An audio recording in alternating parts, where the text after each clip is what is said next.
IVM.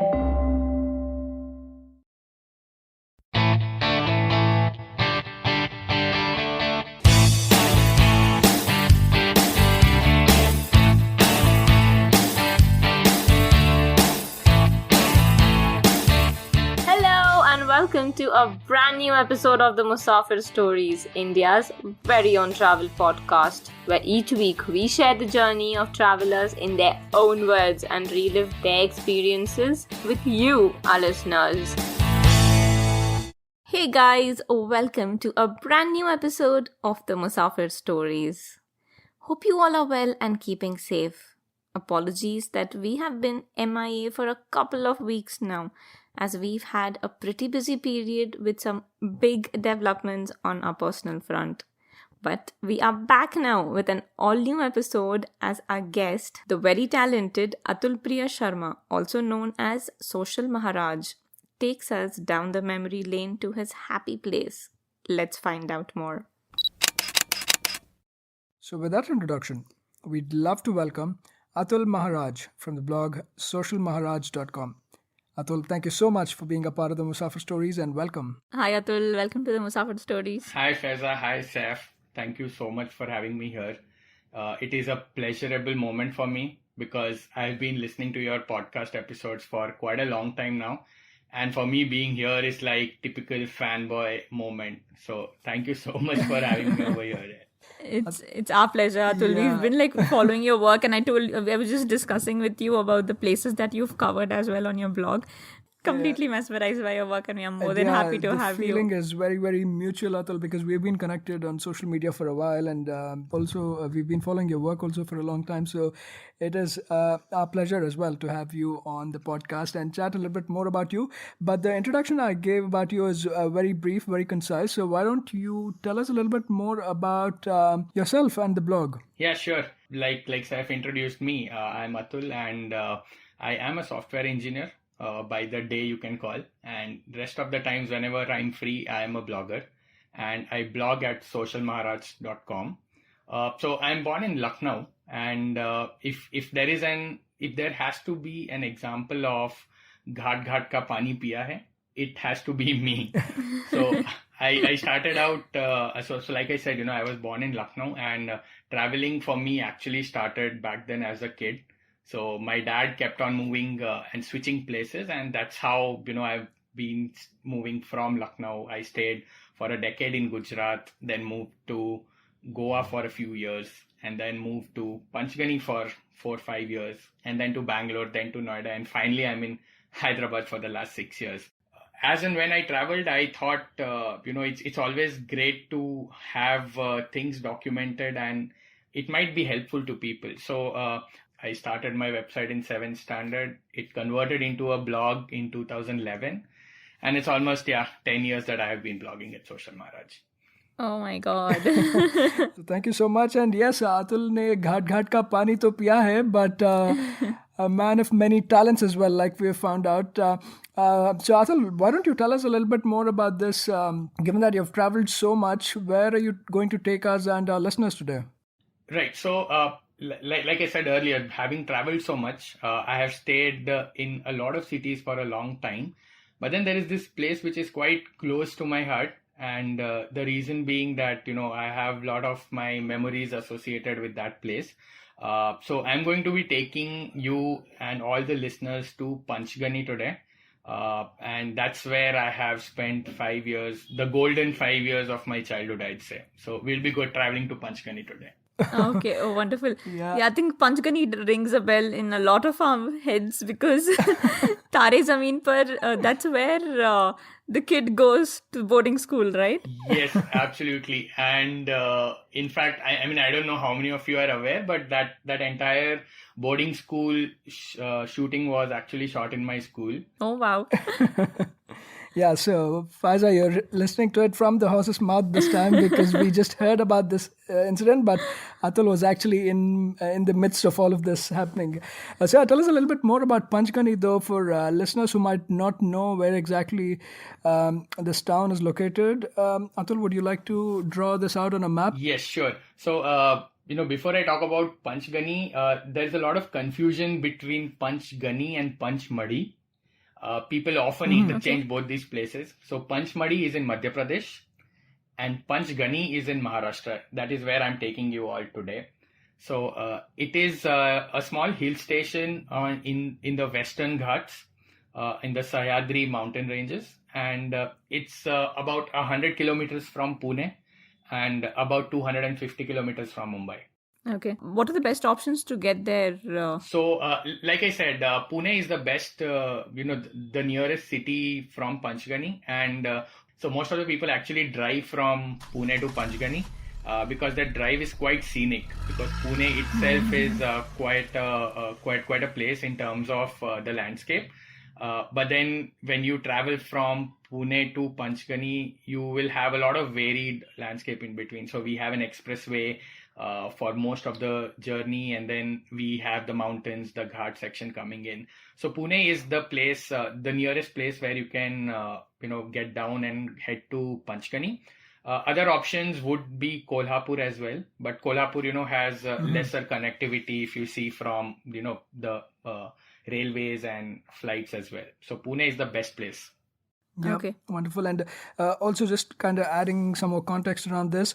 Panchgani or Pachgani, apparently it's basically derived as the land in between five villages. Right, 5 villages, surrounded by 5 villages, which are Dandeghar, Khingar, Godavali, Umbral, and Taighat. I'm probably butchering the pronunciations of some of those, but yeah, that's kind of a little bit of a context around the name as well, right? It translates into land between 5 villages. Exactly.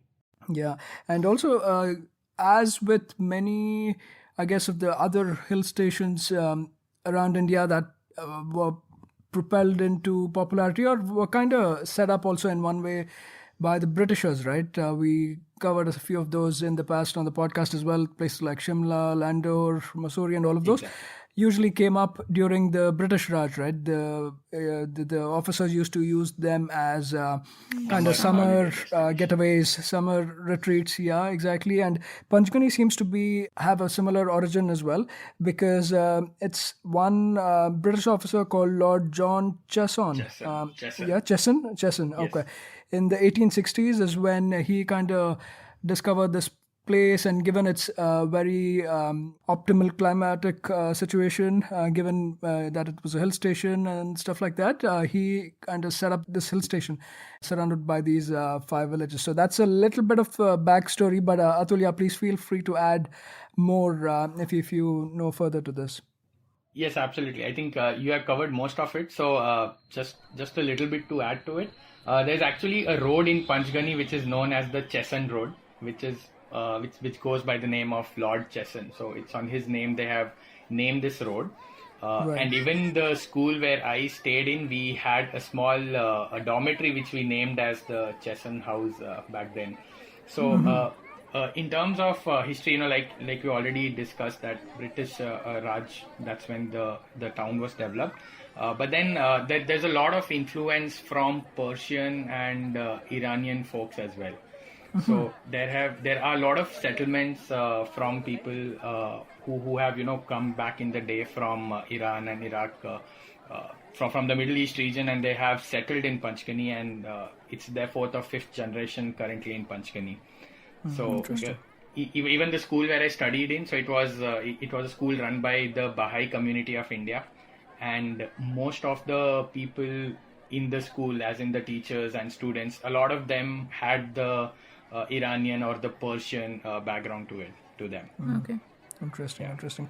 Yeah, and also given that this was kind of a town that was set up, right? So even in that way, I think a lot of these schools and educational institutions that came up during the British Raj, they were kind of heavily influenced by the British system of education, right? And I guess in terms of importance of the education, the stress on discipline and all of those traits kind of followed from there, and they kind of still continue to exist, right? Yes. In the region, there's many such residential schools and popular educational institutions, yeah?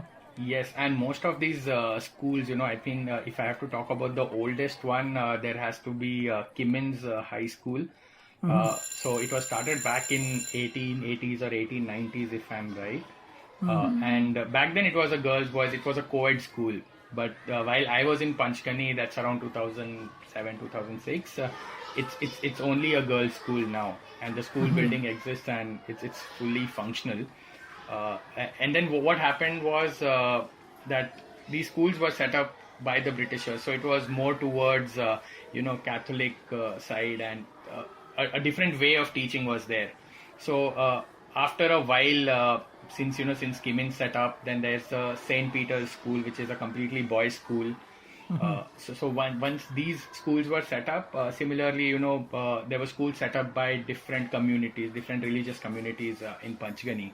So we had a Parsi school, which is the Billy Moria school, again one of the popular schools in Panchgani. Then there was an Islamic school, which is known as Anjuman Islam. And by the way, these two schools are very good in football and cricket. I myself played against these schools, and they have one of some of the best teams in Panchgani. Similarly, the school by Hindu sect, they came up with Sanjeevan Vidyalaya, and the Baha'i community came up with New Era High School, which is my school. So the town, I would say, is not more than a kilometer in radius. So there's just one road which goes through Panchgani. At one side you have Pune, and on the other side there is a place called Chiplun. So it's a small town again in Maharashtra.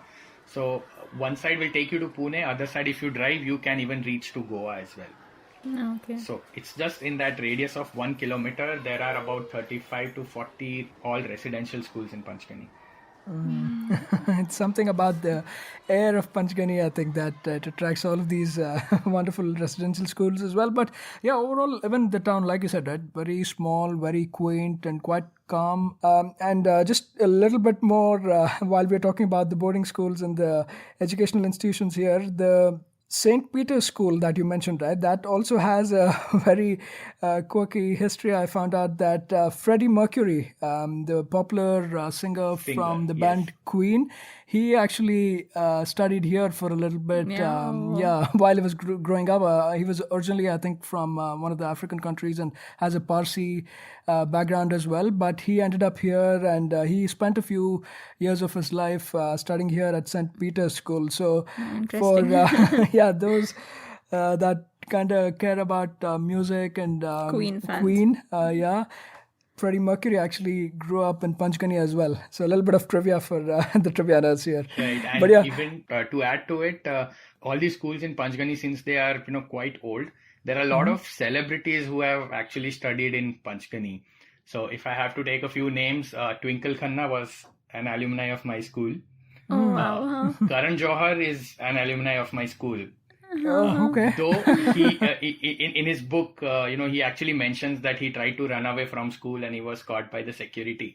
So he actually, documented these years of his life in his biography as well. And even today, I think if you are in Panchgani, you'll probably find, some celebrities' kids or, someone of that big stature still studying in Panchgani because of its close proximity from Mumbai.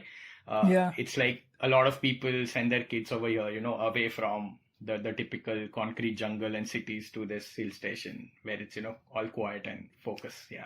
Interesting. Yeah, absolutely. Wonderful. Cannot wait to hear more about this lovely place. But Atul, tell us a little bit more about your experience here. Like you said, it's almost like home away from home, right? You spent especially the formative years of your life here. It's for a lot of us, it's some of the best years growing up, right? So tell us your experience growing up and how Panchgani kind of shaped that. Right. So I was in Goa in around 2004, for 2003 or 2004, and that's when my family decided that it's high time that Atul actually sticks to a place. We don't want his education to be affected. So we went to Panchgani, and I had my entrance test and everything given, and on the same day I got the result that okay, you are admitted. And, nice. I remember the first few weeks I was just crying that I want to go home. Aww. But then coming to a boarding school, I came across a lot of people from different backgrounds and different places. that gave me a lot of understanding about how the world outside is, how are other people, what their languages are, what they eat, how they live, and so on. During that time, I even got a chance to play cricket professionally. I also got to participate in Bournvita Quiz contest. Oh, nice. And I think, as kids, we all would be glued to that program on TV. Yeah. Sure. Yeah. That was also, if I can say technically, my first solo trip. That was another experience. So over the 5 years, I think I had a lot of experiences like this. Even, Taare Zameen Par happened at the same time. So when I was the head boy, that's when the shooting was going on. And I remember that in the movie, so when he is actually moving from the day school to boarding school, you actually see a group of, a troop rather, marching, if you have seen the movie. So that scene is where I am playing the bass drum. But then in the edits, my face was removed for whatever reason. That was a crazy experience. I mean, I'm pretty sure that had I been studying anywhere else and not here, I would have never got to experience all these things. True. And even we used to have shopping days, especially. So every once in a quarter we used to get 200 rupees from school, and we were sent to the market. You go and. The criteria was that you need to spend those 200 rupees and come. You don't have to come back with cash. Are you serious? Yes, apparently that was the rule back then. And the same school was the one which helped you with the website and everything? Yes. Oh my God, okay, the school is amazing. Brilliant, and it's great that you have been able to pick up all of these life skills, right? More than anything, from your experience in a boarding school. Now, kind of talking a little bit more about Panchgani in itself, right, as a whole. Also tell us a little bit more about, for, say, not all of us will get a chance to go back to our school days and be a part of a boarding school in Panchgani, but for a visitor, for a tourist, a traveler, what does Panchgani have to offer, Atul? So Panchgani, as I said, it's a very small hill station, and in terms of places to visit, there are a lot of viewpoints which a typical hill station has. If I can mention, there is this place called Tableland. So Tableland is one of Asia's largest flat hill, if I can say. Yeah. That is something unique to Panchgani. I mean, that is something which I have also traveled to a lot of hill stations, but that is something which is worth seeing in Panchgani. And also just below Tableland there is a cave restaurant. So people think, okay, it's just a normal restaurant, but then if we have to go by history, or I don't know how true it is, but then it is said that the Pandavas actually spent some time in those caves. Okay. And that cave today is a very popular restaurant in Panchgani. So last I visited Panchgani was, I think, 3 years back, and I actually make it a point to visit almost at least once a year or maybe once in 2 years. But thanks to COVID, I couldn't visit last year. So it has changed a lot. I mean, from the Panchgani which I have seen earlier, today, in fact, you have all the branded stores in Panchgani. I mean, at that point of time, it was just about these small little eateries which are still present. But then there was no branded outlet, so you couldn't see a CCD over there while I was studying. So those were not there. Today, in fact, there is even an amusement park over there in Panchgani. Okay. So it has evolved a lot. But then in places to see, like, Tableland is one. There are a lot of viewpoints. There's a place called Parsi Point. There's a place called Sydney Point. There's even this church which is in St. Peter's School. So they actually open it on weekends for people who want to attend the mass. So that church itself is, more than 100 years old. So that is also an interesting place to visit. Okay, nice. So I think we'll touch all these points a little in detail. Yeah, but before that, one question, Atul. So what is the best time for a tourist to visit Panchgani? Yeah, that's actually a very great question. So I would say that it depends on person to person. It varies. So if you are someone who wants to enjoy rain, or if you love monsoons, then Panchgani is the place to visit, maybe June, July, and August. If you really want to experience rain, very heavy rain, and if you love that season, so that's one of the times to visit. But then the problem, good rain, hill station, bhaji, bhondas, and all. Exactly, and the rains over there are quite heavy. I mean, but typically I think every hill station will have that. You will have streams of water coming from everywhere here and there. True. So that's how Panchgani is. But again, it's even kind of it becomes sort of disconnected at that point of time. Because, like I said, there is only this one road which leads you to if you want to go to Panchgani, or if you want to get out of Panchgani. If you want, you can plan and go at that time. Otherwise, I think October, November, December are the best times to be there, because it gets quite chilly in Panchgani. So most of the crowd from Mumbai, especially during summers, or if they want to enjoy a small getaway, which is a cool place, you will see people driving from Mumbai and coming to Panchgani. Yeah, definitely. Given the vicinity, especially for Pune and Mumbai, right, makes for a perfect weekend type of fun itinerary also. So maybe that's why you see all of these hordes of tourists actually driving in during these times. And kind of just going back to some of the points you were calling out, right? Tableland, like you said rightly, it is the second longest, what's called as a mountain plateau, basically flat land on a mountain, right? Second longest in Asia. And formed by volcanic sediments is what I understand, and laterite rock. So that way also it's very kind of peculiar, right? Like you said, you don't really find such places as much even, and especially this long as well, right? So that way it is a very kind of a unique destination to try and visit, and also a very popular location for other film shootings also, looks like, right? Right from I think Raja Hindustani was one of the popular films that got popular being shot here. One Tree Point, I understand. Especially. Yes, Raja Hindustani was one, and if you know this movie called Swadesh, I'm pretty sure you know. Yeah. So Swadesh has a song called Ye Tara Wo Tara. Yes. So that was shot on Tableland. Oh, yeah, a lot of important, and I believe even Swadesh, right? Most of its shooting, it happened in a nearby village called Vai. I don't know. Yes. Vai? Yeah. Yes. So Vai is the nearest village from Panchgani. It is about 18 kilometers. So that's the first village after Panchgani. Right, exactly. So yeah, it's a pretty beautiful and very vast and pretty flat and barren, and a lot of horse ride options as well. Horse riding is a popular, attraction there. And, just like any other hill station, you will also find those telescopes or binoculars placed so that you can view, different areas.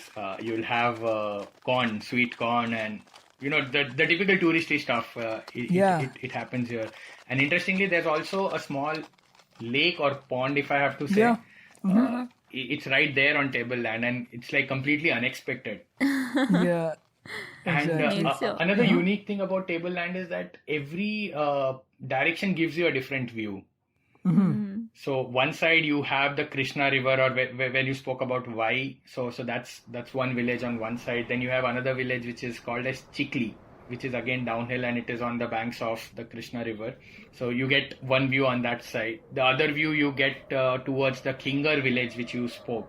So it's on the other side. So every side of the Tableland will give you a different view. And I'm pretty sure it will take at least an hour or more than an hour if you want to walk and cover the entire Tableland. It's that huge. Yeah, definitely. Interesting. Tableland is one of them, and a lot of these viewpoints, right? Like you called out a few: Sydney Point, Parsi Point, Kate's Point, Harrison's Folly. There's a bunch of those, right? Just again, given that it's a hill station, and especially given the serene surroundings, right? Like literally nestled in between the Sahyadris and the Krishna River, like you said, on one side, and there's this Dhom Dam. Is that what's it? Dhom? Okay, that's a dam as well. So backwaters of that dam. So you get really, really beautiful views, and especially some of these points. For sunrise and sunsets, it makes for like great viewing from these points, and also like you mentioned, right, the time right after the monsoons, lush green. These hills, then surrounding hills, they're all like lush green. So views from these points are also like breathtaking at those points. Yeah. Yes. And if so, all these viewpoints are, I would say, in a line. So every place you visit, you will get a different view, like I said. However, out of all these points, if I have to suggest, or if I have to, say that, which one is better, Harrison's Folly is a must visit place, which I myself, found out during my last trip. Okay. Because we used to pass through that road and we used to see that board and we were like, acha hoga kuch, let's go karke. So we used to go to all this Sydney Point and Parsi Point. But then Harrison's Folly is a place which I feel, people should actually visit. So Harrison's Folly actually gives you a view of this dam which they have built, the Krishna River. So you will have that on one side, and on the other side you will have one of these villages. So that's a place which I recommend people to go over a Parsi Point. Yeah, like Atul said, there's many of these viewpoints, especially makes for good viewing for sunrises and sunsets, depending on when you manage to get there. But beyond the viewpoints and even some of these historically significant places we called, what Panchgani and the neighboring, I guess, twin city you could call of Mahabaleshwar is also famous for a lot of these berries and especially strawberries. Yeah, so you'd like to call out a little bit about that, Atul, as well as the popular strawberry factory in the vicinity. Absolutely. So, in fact, when I first moved to Panchgani, when I was just getting admitted to school, I remember having lunch, and once our meals were over, we ordered for a strawberry milkshake. And that strawberry milkshake, at first I didn't like it because, in fact, we were used to the typical strawberry essence and not actual strawberries. Right. So here the strawberry milkshake had actual strawberries. So it was too grainy and coarse, and you had those strawberry pieces coming in. And at first I didn't like it. I was like, ye kya hai? Because I was used to having those typical pink color strawberry milkshakes. Correct. So that was the first time I actually tasted real strawberries in life. But then after that, I think we used to have a subscription kind of offer in school. So we used to pay to some guy, and every week he used to send a box of strawberries. And so from hating strawberries to loving strawberries is what also happened in those 5 years I spent in Panchgani. So strawberries, not only strawberries. So you have mulberries, gooseberries, and strawberries. And these are quite popular, and they are grown quite a lot in this belt from Panchgani to Mahabaleshwar. And even if you see, in terms of the amount of strawberries this region produces, it is actually, if it is not in top 3 or top most, but these places actually produce a lot of strawberries. Right, yeah. I think even the strawberries that come to Bangalore also are from Mahabaleshwaram. Mahabaleshwar, because it's written like Mahabaleshwar Yeah, I think it's, strawberries. like you said, a significant percentage of strawberries from India actually come from this region, right, from this belt. And I'm not sure if about the source of this, but I also read someplace that they were actually initially introduced by Lord Chesson, perhaps, right? There was not necessarily native to the place, but at that time he introduced a lot of exotic fruits and other plants as well, other trees also actually in the region. Silver oaks, exactly, yeah. So all of those actually grew out, and perhaps since then it's being nurtured, and a lot of setups also, right? Like farms and factories and things like that have also come up in the vicinity. Yeah, definitely. Tell us a little bit more, Atul, about especially this factory called as Mapro, right? Mapro. Yeah. Yes. So, this, since it's being cultivated so much, so when you travel from Panchgani to Mahabaleshwar, it's about a 19-kilometer journey from Panchgani to Mahabaleshwar, and you will have a lot of strawberry farms on the way. All of these places would have small stalls selling jams, strawberry crush, and all the other sorts of berries which I spoke about earlier. If there is one popular brand when it comes to jams and juices, it has to be Mapro. and at least in India, whichever store you walk into, if you are looking for a crush, you know there's a Kisan, but you will also see a Mapro over there. So just about 3-4 kilometers before Mahabaleshwar, you will find this place called Mapro Gardens, and they have a small factory, like I said, so where you are free to go inside and see how a jam is made or how a crush is made. And then they have their own outlet over there from where you can buy all the Mapro stuff you want. Their jams and their strawberry jams and strawberry crush is something you guys must try. Yeah. So in fact, if I'm going to Panchgani anytime, and if we guys plan to meet anytime, I'll definitely get a bottle of jam for you Thank you. because that is something you must try. Yeah, Oh my God, definitely yes. take you up on that offer. Yeah. But yeah, what I also came across is that MAPRO actually stands for Mahabaleshwar Products. Apparently, that's the short for MAPRO, and started in 1959. So it's been around for a few decades, and Quite old. yeah, Yes. very very popular in the area, and also popular in the sense of the practices, right? Organic. Firstly, everything is organic. That way, it's great, and also. Faiz, I don't know if you remember this, but we also touched upon this in one of our previous episodes where the entire operation of this factory is actually now being run by solar. Oh. So that way as well, they're kind of promoting use of clean energy, etc. And yeah, I was also recommended to try out the fresh strawberry juice along with the fresh cream from here. Oh my God. So- Okay. Strawberry and cream. Yeah, That's another popular item in Mahabaleshwar and Panchgani. Exactly. Oh, I love strawberry and cream and ice cream. And another thing, to add to Yeah. it, so like I told, apart from the sampling station and the factory, they also have a small restaurant or cafe, if you'd like to call. And they don't serve a lot of items. I mean, right from 2004 when I first visited it till my last trip in 2017, the menu hasn't changed. So they serve a grilled sandwich, which is huge. I mean, your regular sandwiches are, probably 4 of them or 3 of them would make one grilled sandwich of Mapro. Wow. So it's loaded with veggies, it's loaded with cheese. It is served with French fries, and they also, apart from this, they also serve wood fried pizzas Oh, interesting. Okay. and few juices. So when people go to Panchgani or Mahabaleshwar, they spend few hours at Mapro, have a walk at the factory, buy something from their outlet, and then spend time eating this pizza and Sandwich. sandwiches with some drinks and enjoying the view. So they have a sitting arrangement just like that of a tree house.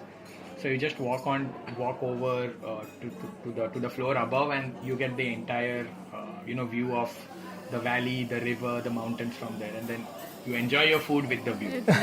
Okay, it sounds too bliss. tempting. Yeah, what else can one ask for? So yeah, definitely do make it a point to visit Mapro, and especially Mapro Gardens, right? To try out their products as well as take a walk in the gardens. And yeah, the strawberries, they're pretty much synonymous with Mahabaleshwar and Panchgani, so definitely do try and definitely do make it a point to check out their strawberries. Now, any other points of interest that you'd like to call out in the area before we jump into the food part of it, Atul? Yes. So before we close on Mapro, or rather strawberries, there is a annual strawberry festival that's held in Panchgani. So every year in summer, there is a strawberry festival where not only strawberries, but there are a lot of other berries as well. Yep. But then all the farmers from that area, they come to this festival and they'll have a variety of berries and fruits. So if anyone is planning to go to Panchgani during summers, make sure that you actually visit the strawberry festival. Yeah. So it happens in March last week or April first week. Apart from that, if I have to talk about points in Panchgani, there is a nature park called as Sher Bagh. So where they have some exotic birds and exotic plants. So it's basically a property. You go and you stay in that property for a few days and enjoy whatever they have to offer. There are a couple of waterfalls. Which again, if you're going during summers, you will probably not find a drop of water. But then, yeah, that's there. So what people usually do is Panchgani, being a very small place, they actually club it with Mahabaleshwar. Right. Okay. So they spend few hours or maybe a day in Panchgani and the rest of the time in Mahabaleshwar. Mahabaleshwar, if I have to again, point out some good places to visit. First of all, there is a temple there, which is actually the origin of Krishna River. Okay. Interesting. So you can visit that temple, and there is a small stream of water coming from a mountain there, and that's the origin of Krishna River, which actually flows through a lot of states, including Maharashtra, Karnataka Yeah. as well, I guess. So that temple is worth visiting. Apart from that, you have a lot of other viewpoints like Dolphin's Nose. You have an elephant's trunk, if I'm not wrong, that is there. And there is a lake just when you enter Mahabaleshwar. So it's a huge lake surrounded by a park. I don't know if that park is open to public, but when we were in school, we were actually taken inside that park for a small trek. Okay. So I'm sure, I think if anyone is going to Mahabaleshwar or Panchgani, there would be these trekking groups who would organize treks in that area. Because being a forest area, being a hill station, you have some really good hikes and trails over there. And another thing about this lake is that usually in December, if we talk about how cold it is, this lake actually gets frozen during December. Oh my Wow. God! Really? It gets that cold in Mahabaleshwar and Oh, Panchgani. wow. Surprising, especially. I mean, it's you would hear this phenomena maybe in North the northern India, part of yeah. India, In but a Shimla or yeah, in a Manali, exactly. but not in Panchgani. Yeah, Exactly. that's interesting. Thanks for calling that Okay, out. Yeah. wonderful. Yeah, but can easily, right, going by the places you're mentioning as well as the points of interest, it can easily be right anything from a weekend itinerary to even beyond that. Yeah, Easily, I right? You think much can more. mix it up with Mahabaleshwar, and it'll become easily a week-long itinerary for all the different places it has to offer. Yeah. Absolutely. So there are, so these places you can definitely cover over a weekend. So it's a very good weekend getaway from Mumbai and Pune. But if you want to extend, there is a Kamalgarh Fort, which is about 30 or 40 kilometers. Again, I might be wrong. But then this fort is quite popular for hiking as well. So it's almost a day trip going to Kamalgarh and coming back. So you can even plan that out, and obviously if you take a lot of hikes and treks, then you can definitely extend your trip doing that. There's even paragliding in Panchgani. Yeah, exactly. So those adventure seekers, I'm not an adventure folk, so that is something I won't try. But yes, that's there, and people can definitely try that as well. Yeah, absolutely. And I also read about this Devrai Art Village, which is also a place where a lot of tribal and Adivasi art is kind of promoted, and there's actually a few families living there who have a lot of these art forms like Dokra and others. The other place, which is not too far away also, right? Kas Plateau, is that how you pronounce it? The Valley of Kas Flowers, or Plateau. the Plateau of Yes. Flowers, like you Kas call it, Plateau. right? Yeah. Yeah. That is also pretty close by. So a lot of things to actually mix it up and make it a longer itinerary for somebody wishing to spend time away from the city and the hustle bustle and the just the crowds, right? I mean, obviously, like you said, it's become a little commercial these days, but obviously, how can we forget the places to eat and dine out at? Because that's also one of the specialities that Atul covers on the blog. So why don't you touch upon those things? Absolutely. How can I not talk about food? The Maharaj has to talk about food. So, being brought up in Maharashtra, that's how I would say. So my palate is tuned to trying Maharashtrian food. So from eating vada paos to misal pav to misal pohe to sol kadhi, that is what I'm used to eating. So Panchgani, from the time, or rather the time when I was in, there were a lot of eating joints, very small eating joints, but they were quite popular among the locals. If I have to name a few, right from breakfast to dinner, if you want to go in that order. So breakfast, there is actually a small tea stall right next to the Panchgani police station. I don't remember the name, but that tea stall serves pohe and chai. That's it. No. That uncle, I think is no more. I think his son handles it. But then he opens at almost 5 in the morning, and I think by 6:30 his pohe is completely Oh, done. are you serious? Yes, and especially in that cold weather when you eat this hot pohe with garam chai, that's the perfect breakfast, or the early breakfast I can say you can have there. So that is one spot which definitely people need to try. Another place is right opposite to this stall. There is an MV Roach bakery. Sure. Now it's a small provisional store come a bakery, but the speciality of this place is that this dates back to the 1900s as well. So it's a 100-year-old bakery. And Mr. Roach is quite a popular person in Panchgani. Because Panchgani being a very small town, you just know who the people are. You would know people by their names. So that Roach Bakery bakes some really good fresh breads. So that is one place which people can try. The next place would be, there is a bakery called Lucky's. So when I spoke about people coming from Persia and Iran and settling over here, so this bakery is run by a Persian family. And that family also happened to teach me in school. One of those family members was my teacher as well. Okay. So this bakery, you need to have chai and bun maska in the mornings. That's what they have. Oh my god. I'm drooling. I don't know about Yeah, both we you, are. I'm actually drooling. Little breakfast, so thank you for that. So yeah, Lucky's has to be one of those places. Also, apart from that, he has those typical pastries and puffs and cakes which people can try. The next place would be definitely Vada Pav. You cannot not have Vada Pav when you are in Panchgani. There is a Shivaji statue which is the only landmark in Panchgani, which everyone knows. So just across the Shivaji statue, there is a small stall. I am forgetting the name. He is the best in vada pavs in Panchgani. Back then, I used to pay 3 rupees for a vada pav. Oh. I think the last time when I went, we paid about 20 bucks, which is still very reasonable. And then there is a place called Lakshmi Vilas Hotel. Quite in the interiors, you would probably have to walk a little bit into the lanes of Panchgani. This place is known for a typical Maharashtrian meal. If you want to have lunch, if you want to have dinner at a proper Maharashtrian setup, this is the place where you need to go. 2 more places I'll cover. I promise I won't talk much. The next place would be Akbar Ali's, which is famous for the typical street food. So Akbar Ali is known for aloo parathas in Panchgani. If you ask anyone, or if you are craving aloo parathas, you have to go to Akbar Ali's. And all these places, I'm very grateful that even today these places exist. So from aloo parathas to pav bhajis and everything you will get at Akbar Ali's.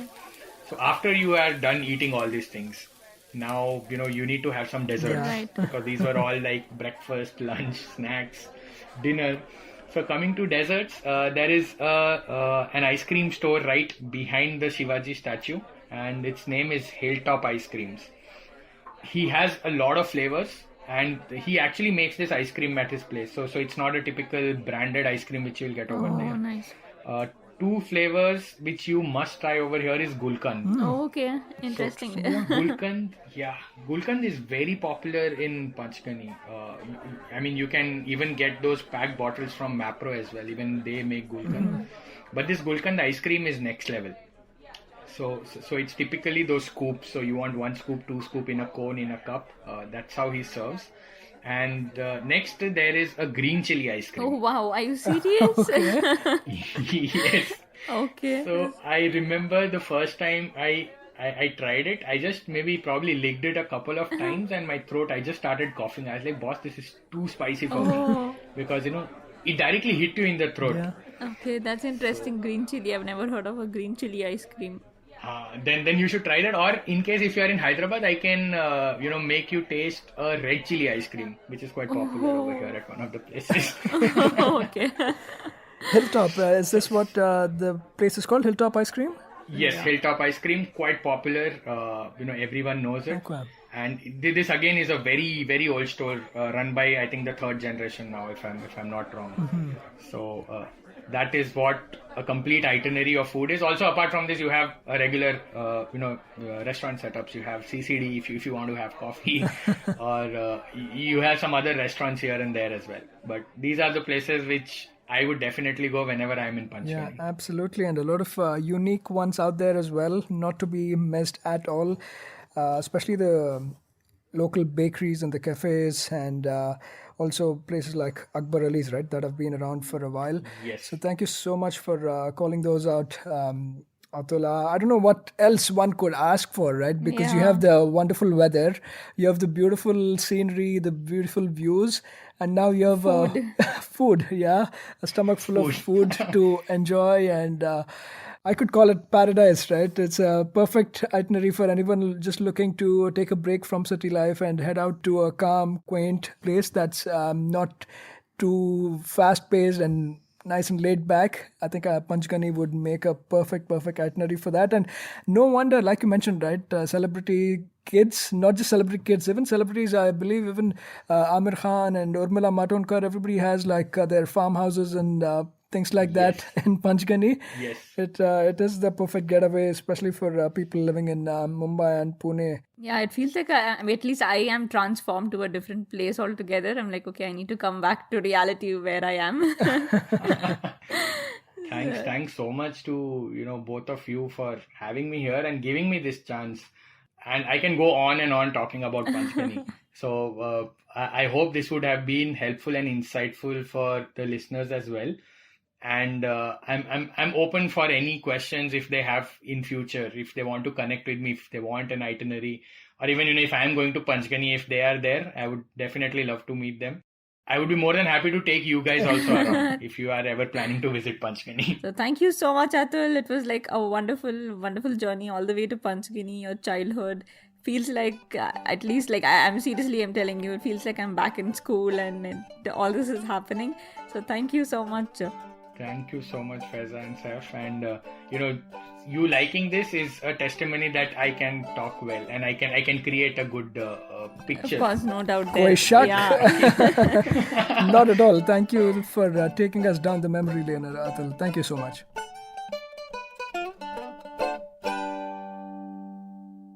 That was yet another great episode of the Musafir Stories.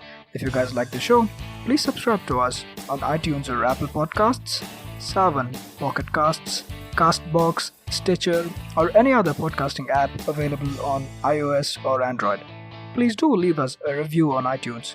It goes a long way in the show's discoverability.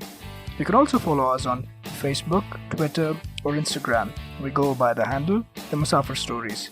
Or, if it suits you, you could email us at themusafirstories@gmail.com or visit our website at www.themusafirstories.com for more information. All of these links will be made available in the show notes section of each episode. So here's to more traveling, sharing, and inspiring. Stay tuned for our next episode. Until then, happy travels and goodbye.